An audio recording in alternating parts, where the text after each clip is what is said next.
dropped is basically the same high here. Notice that?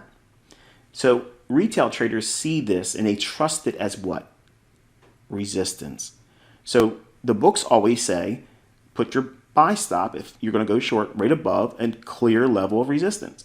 Well, these levels work for a short period of time, but majority of the time you see this event right here. And this is how I teach my students to go in there and look for those types of events, because what did I just tell you moments ago about looking for significant price moves? Before there's a significant price move of any real magnitude or importance, generally there's going to be a stop hunt that takes place right before that price delivery occurs.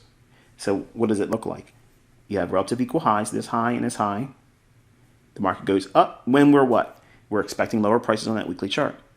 We're on the last day of the week. It's already been heavy. It's weak. And the only thing it's been doing is consolidate.